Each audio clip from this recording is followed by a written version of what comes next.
Alright, if you didn't see my how to get training manuals video, that's fine, you might not care, but this is kind of the follow-up to that video where in that video on how I showed how to get a bunch of manuals, I mentioned that farming dungeons was a fantastic way to get lots of tickets to open the current pirate llamas that are in the game. Dungeons may or may not be permanent, I have no idea how long they're going to last in the game, and they might be good for different llamas in the future, like I know that the Fortnite Mares llamas were kind of a thing when they came out the first time around, so whatever tickets are available, this would be very, very good for that. And before I get into this, I really want to mention what this video is, who it's for, and who's giving you this information. This video is essentially intended for the Ticket Farmer's Guide to Speedrunning Dungeons solo or within a group.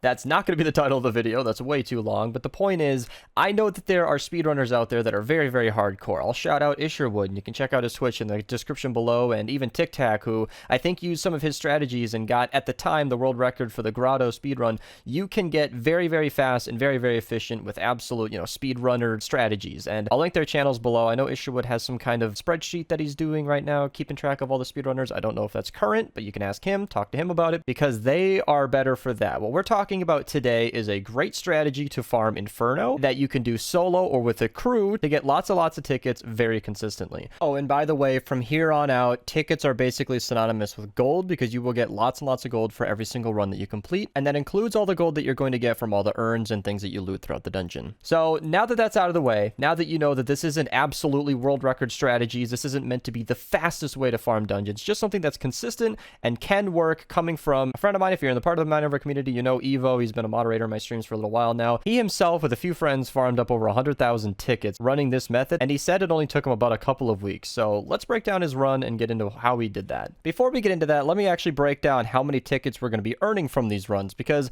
this video has gotten pretty long. This is Editing Beast, by the way, and I'm learning that there's not really a good place to interject this, so the rest of this video will be not only time-stamped, but sectioned into the solo run, which you can do yourself, obviously, and of course the teamed run, which is significantly faster and obviously more profitable for everybody, because 4 people would be benefiting. I never actually broke down exactly how much gold you can get from these runs, but just know that you get about 48 to 50 gold per run, and I believe that there is extra gold that you can earn from the actual urns that you break. Every single gold coin in-game relates to gold outside of the mission, so I believe that stacks up, and you can get about 50 to 100 gold per run, and just calculate how many runs you can do in an hour, and then of course you can get some easy math there for how much gold you earn from this. So without further ado, let's get into some of the math, and of course if you want to skip ahead at any point, you can check out the timestamps in the description below. The idea here is that you get about 144 tickets per power level 88 zone. That is where you should be running the Inferno. That is the easiest way to do it and the fastest way to do it.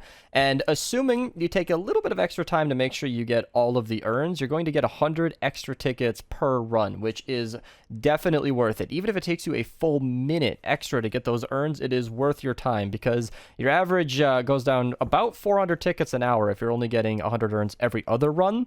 We did this math before I recorded this video, of course. We got our ducks in a row, and it's about 1,500 tickets an hour if you're only running this 7 times an hour, if you only break about 50 urns per run. So assuming you're only getting it every other, it goes down quite a bit. And then the way I've broken it down here is you get 150 tickets every 5 mini bosses. That is through this quest line over here. They're all over here, but you get 150 tickets per 5 mini bosses. So the way I've broken that down is maybe a little loose, but essentially if you're always killing the mini boss at the end of every run and you're only killing one mini boss, you're essentially getting 30 extra tickets per run. Obviously, you're only going to get that 150 at the end of every 5th run, but essentially you can work in an extra 30 tickets per run in there, which is an average of 274 tickets per run. I'm assuming if you do it in 6 minutes per run, which is pretty good, that's fine. That's a little faster than I would expect maybe a slower run to be, but it's quite a bit slower than his less than 5-minute solo run. So if you're not as practiced and you're only doing about 6 minutes per run, then theoretically you could work in 12 of these in an hour. But there are load times, you're kind of in and out of the missions. It's very, very tricky, and I do honestly think that 7 per hour is about to be expected. I could even make it 8 per hour if I wanted to get like an easy clickbait. We could have, 8 tickets per hour times 274 tickets per hour. You get, 2,200 tickets an hour. However many you could squeeze in an hour's time is about how many you'll get. But more or less, you can call it 2,000 tickets an hour is pretty good. That's 4 llamas an hour every 15 minutes. You can open up another llama. That's not bad at all. And the thing that gets me so excited about this is you can solo that. That is 6 minutes solo. Obviously, if you're running this with a team, 3 or 4 minutes in the Inferno is not unreasonable, and you can get through a lot of these very, very quickly, and it's certainly a good way to go. For this run, he decided to use a minigun loadout. I'll link my video in the description below on the best minigun loadout if you guys want to check it out and build your own loadout, but what he's got here is specifically designed for speedrunning. You can see that a couple of his heroes are actually blue as well, because Fleet is going to be giving you that 12.5% extra speed no matter what you're using. You're always going to be running fast. It's not going to be that big of a deal. Doppler effect is very, very good for reducing that cooldown. I use it myself. And Escape Artist is quite necessary for making sure you run faster after every shockwave. Note, you do not need every single hero in this build. Essentially, what you need is to just have Happy Holidays or at least a minigun. You know, Commando Spitfire in the lead is the bare minimum. Commando Spitfire to reduce that cooldown as much as possible. Happy Holidays is great to lower that, and he does not have the boomstick ability, so he doesn't have that 25% extra damage. Instead, he opts for First Cup of the Day from Ted, which is not more damage, but it is just fine in terms of buffing his overall damage. But you will have the option to get the Happy Holidays perk from him. So what I'm saying is, if you don't have Ted and you don't have Boomstick and you're willing to spend a voucher trying to farm a bunch of tickets, you can do that if you want. I'm going to link my video on how to spend your vouchers in the description below, but if you want to do that and you don't have Happy Holidays, Ted is definitely your better option there, just so you can get the team perk along with the hero who actually buffs the minigun. And then, of course, Ain't Done Yet is just great to allow you to shoot for 5 more seconds. So now that we have the build set aside, let's talk about this actual run. This is essentially used for, if I can skip ahead, breaking the monolith. That's all it does. You activate it, and then you break the monolith. It's great at killing the mini-boss, and then, of course, you can see after he breaks these first monoliths, he actually clears a path for himself. That's a super try-hard speedrunner strategy. You don't obviously need to do that, but it's very, very good at, you know, clearing out the way and getting on with the rest of the mission here. So if I can just skip ahead, it's pretty simple. I want to show most of this route in its entirety. I might even show an unlisted video of this, so if you don't want to hear any of my commentary and you just want the full run without all my skips, I'll upload this unlisted. You know, props to Eevoe. And then on the left, he wanted me to mention that. So this is where I'm going to break down as much as I can. Hopefully, if he swings to the left, I can... There you go. That trap on the ceiling, that floor trap, can be a teleporter. He wanted me to mention that if you hit that early on in the Inferno, it'll actually skip you quite a ways ahead. And of course, you'd want to hit that after picking up all the keys. And this is something I wanted to point out as well. So the average tickets you can get per run is about 244 or 274. I'm going to break down all of the math at the end of this segment, just so it's not all, you know, in the middle of this run. But if you really want to maximize the amount of tickets you get per run here, you can break all of the urns. So after you're done with the monoliths, break as much of the floor and as many of the urns as possible, and that'll be very, very nice in maximizing your amount of tickets. He was going for speed here, so you can see that he was in an 88 zone, just going straight for all the keys that he can possibly get, and then there you go. So if you want to map out the specific route for this, of course, that video down below will be great for that. Nice little trick there, blocking off the enemies from behind him. The lava doesn't do that much damage, and then he goes right into opening the door because there's nothing behind him. So this has been a very, very clean run so far. After this is kind of a key point to note. You want to make sure that you have at least 2 monoliths. You'll see a mistake later on where he pulls it out hoping that there's a second monolith, but he's stuck with only 1. Luckily here, he gets the 3rd one, and that's kind of a best case scenario. You want to break as many of these with 1 minigun as possible, and that's another thing I want to mention here actually is the mini boss. So he's kind of behind him, so you can see him on the screen here.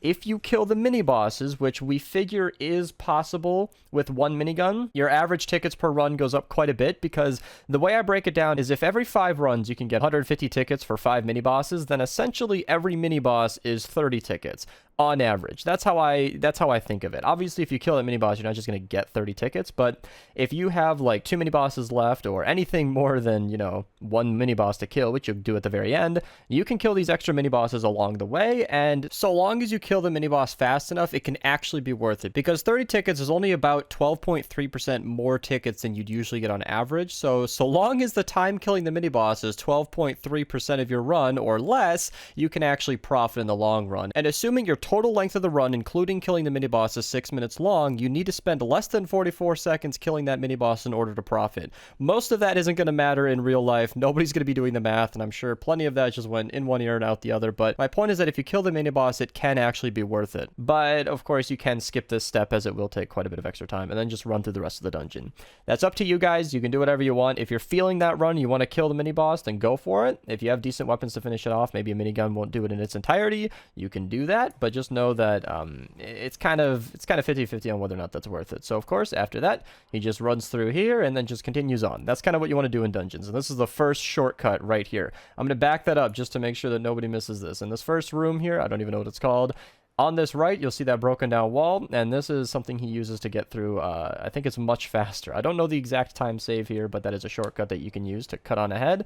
And you can see the more you run this, the more you'll get better at it. So we weren't going to break down all of the specific monoliths that you can break down, not all of the specific locations that you can use, because I feel like as long as you follow this route and stick to what he's doing, you're basically going to figure it out as you go, and it's not incredibly important seeing as their spawns are randomized.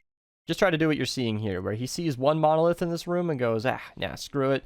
We can wait for two, maybe get luckier. And this is actually where you're going to see, I think, his only real mistake here. Obviously, this isn't insanely polished. It's not any kind of world record, but he just assumes there will be another monolith. And there's just not. He'll see that he actually blows his entire minigun, just kind of frustrated that he couldn't find it. But this is a good example of, if you are stuck in a minigun animation, break as many urns as possible. Like I mentioned, he wasn't going for urns in this run, but if you are trying to maximize tickets, then that would be a great opportunity to use the rest of the minigun going for the urns. And of course, you can see he sees not only his other two monoliths, but there's actually going to be one on his right, which is significantly faster because there is quite a range debuff. You can see he's doing more than double the damage to the one close to him, and that is probably the more efficient way to do it. So if you're trying to break monoliths as fast as possible, make sure you are prioritizing the ones that are very, very close to you. Once again, lava does like hardly any damage, and he's just running on to the next key, moving on to the next room. So this is a trick that always kind of trips me up. It's behind the monolith. I always get confused there, but the last of this is pretty much you know, the coast is clear. There's nothing in his way. You'll see that he's just going to speed through this room, run to the end, open the door, and this is where a team would be nice. And I'm going to cover the team a little bit later, but obviously you can see he throws both drones and carries a slow field. I didn't mention that at the very beginning. I probably should. This is why you want the slow field. It's not necessary. You don't need it, but you're not going to need an adrenaline rush. You're not going to need any of the other abilities, and a slow field makes this last fight quite a bit easier just to stun him in place. And that's it. That's an easy less than 5-minute run. If you are a little less practiced and this is your first time running it, we figure that you can very, very comfortably get through these at about a 6-minute per run pace, and with a team it can get a lot faster. So let's talk about that next. With a team, there's kind of a lot more to talk about. I'm going to show some of the loadouts on screen that he recommends using. First and foremost is Warcry. So I think ideally you want 4 people. Warcry is really great because with that fight or flight, you could do extra damage, which means you'll blow through monoliths and do a lot more damage to the mini bosses, 25.5% more damage to be exact. But more importantly, you'll also run, I think it's 25.5% faster as well. In fact, I'm just going to check on my end real quick. It is absolutely 25.5% faster. So you not only make everybody stronger, but significantly faster. So with Happy Holidays, it's going to be important for the rest of these other builds as well. You are going to want to be spamming that war cry at the start of every single room, every single time you open up a door and everybody goes through. Pop that, they'll do their shockwave, and they will just speed off.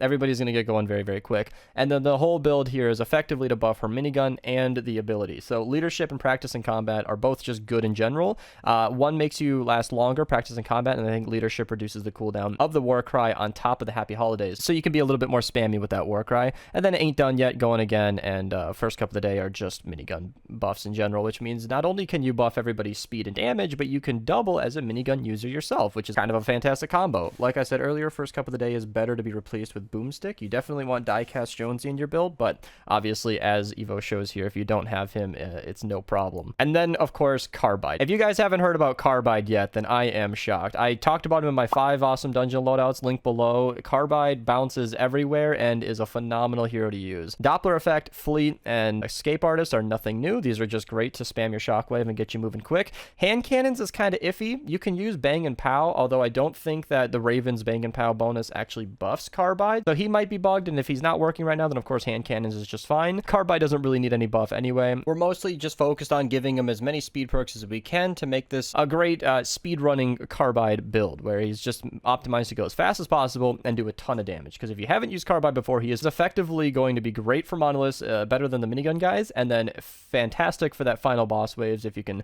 squish him between two walls, spam Carbide, and just completely obliterate him. Now, I'm kind of going to skip over minigun a little bit here because we already showed the solo run, and he is effectively doing the same job, except that he's not doing all of them all at once. The minigun's focus in this is effectively to break all of the different monoliths, and a fantastic tip here is to break the monolith closest to the key that spawns at the start. That way you have to spend the minimum amount of time actually grabbing that key, and it's usually better to have a teammate grabbing those keys anyway because you will be stuck in the minigun animation. And their main job from there on out is breaking the monoliths and killing the mini-boss. Basically the same thing as Carbide, and it's not much more complicated than that. And then lastly here is actually the lead. So everybody else is going to be more focused on running through the monoliths, getting all of them destroyed as fast as possible, and then at the lead of your team will be an Outlander loadout. So we have Flash AC in the lead with Happy Holidays, of course, and Phase Forward, Fleet, all of these are here to just optimize you going as fast as possible and staying alive. I hope you guys have all of those heroes, but effectively any Outlander with the ability to spam the phase dash and running forward very quickly is going to be a very, very good hero to have if you're trying to run through the entire map, get that second key, you know, the one that's not the monolith key, and then open up all the doors and get everybody through that dungeon as fast as possible. I don't know exactly how fast you can go with a full team. I believe it's closer to 3 or 4 minutes. And it's significantly more useful to do it with a team, of course, because you'll be a lot faster than solo, and it's a lot more consistent, and everybody gets all the loot, so you get to share some of the resources there. If you guys want to find a Discord to team up with, obviously, link to our server down below. You can go to the Save the World Help section and link them this video. They'll know what you mean, and try to get some support running these missions. Maybe find some friends to play with. And then it just ends. I don't have any more recordings here, so I guess that just about wraps that up. We went ahead and covered everything that you get from these dungeons, how much loot you can get, how to solo it, and especially how to run it with a team, much faster with a team like I showed. If you guys want to support this channel, I would really appreciate if you use code Mista in the item shop. If you guys liked the video, like the video. If you disliked it. Leave me a comment. Let me know what you think. Let me know if I missed anything. This video took a ton of work, so don't expect too many videos with this kind of quality in the future because this was a lot more effort than I thought it would be. Dungeons are kind of a complicated topic. Who knew? But I wanted to go in depth and give you guys as much information as I could, so hopefully this was helpful to you. And thanks for watching. And